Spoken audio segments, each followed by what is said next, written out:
நண்பர்களே வணக்கம். ஒரு நிமிஷம் கற்பனை செஞ்சு பாருங்க. ஒரு நாள் காலையில நீங்க எழுந்திருக்கும் போது கடவுள் தன்னோட வேலைய ராஜினாமா செஞ்சுட்டாருன்னு ஒரு நியூஸ் வருது. அப்போ இந்த உலகம் என்ன ஆகும்? பயப்படாதீங்க. இது எந்த மதத்தையும் பத்தின கதை இல்ல. இது நம்மள பத்தின கதை. மனிதர்கள பத்தின கதை. வாங்க கதைக்குள்ள போகலாம். கற்பனை செஞ்சு பாருங்க. பல கோடி வருஷமா இந்த உலகத்தை இயக்கிட்டு இருந்த ஒரு சக்தி ரொம்ப சோர்வா, ரொம்ப மனசு உடைஞ்சு போய் உக்காந்துருக்காரு. ஏன்னா அவரோட மிகச் சிறந்த படைப்பான மனிதர்கள் அவர் எதிர்பார்த்த மாதிரி இல்ல. அவர் நினைக்கிறாரு, நான் இவங்களுக்கு அறிவை கொடுத்தேன். ஆனா இவங்க அதை வச்சு குண்டுகளை தயாரிக்கிறாங்க. நான் அன்ப கொடுத்தேன். ஆனா இவங்க என் பேர்லயே ஒருத்தருக்கு ஒருத்தர் சண்டை போடுறாங்க.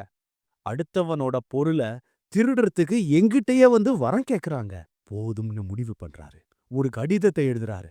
அதோட தலைப்பு ராஜினாமா கடிதம். அந்த கடிதத்தை மெதுவா பூமிக்கு அனுப்புறார். கடவுள் தன்னோட வேலையை நிறுத்தின முதல் நாள் பூமிக்கு அது ஒரு விசித்திரமான நாளா விடிஞ்சது. திடீர்னு சூரியன் ஒரு செகண்ட் ஆஃப் ஆகி ஆன் ஆகுது. கடல் அலை நின்னு போகுதே. விஞ்ஞானிகளுக்கு என்ன நடக்குதுன்னே புரியல.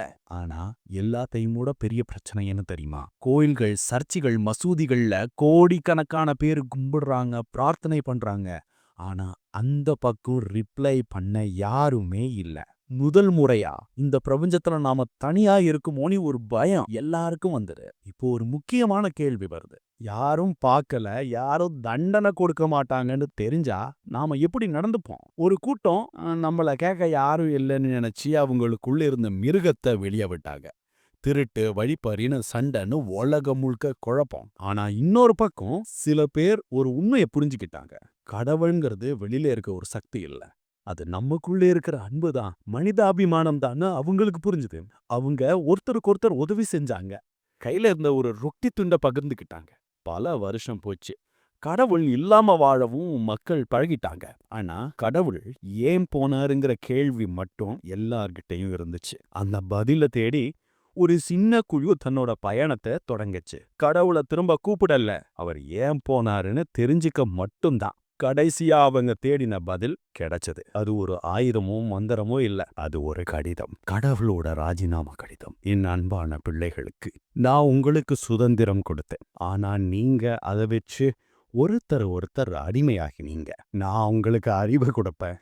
ஆனா நீங்க அதை வச்சு ஒருத்தரை ஒருத்தர் அழிக்க ஆயுதம் செஞ்சீங்க. உங்கள் பிரார்த்தனைகள்ல கூட சுயநலம் தான் இருந்துச்சு. ஒரு அப்பா தன்னோட பிள்ளைங்க வளர்ந்துட்டா அவங்கள தனியா விடணும். அவங்க வாழ்க்கைய அவங்க வாழ கத்துக் கொடுக்கணும். இனிமே சொர்க்கத்தையும் நரகத்தையும் வெளியில தேடாதீங்க. நீங்க செய்யற ஒவ்வொரு நல்ல விஷயமும் சொர்க்கம்.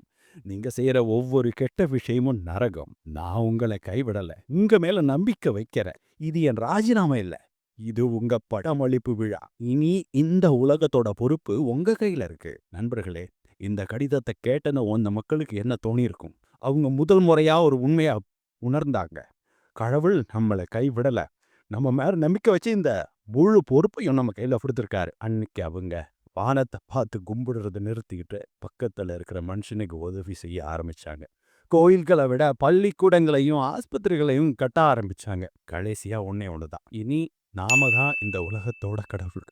நம்ம செயல்கள் தான் இந்த எதிர்காலத்தை முடிவு பண்ணும். நாம ஒரு நல்ல கடவுளா இருப்போமா? யோசிச்சு பாருங்க. நன்றி.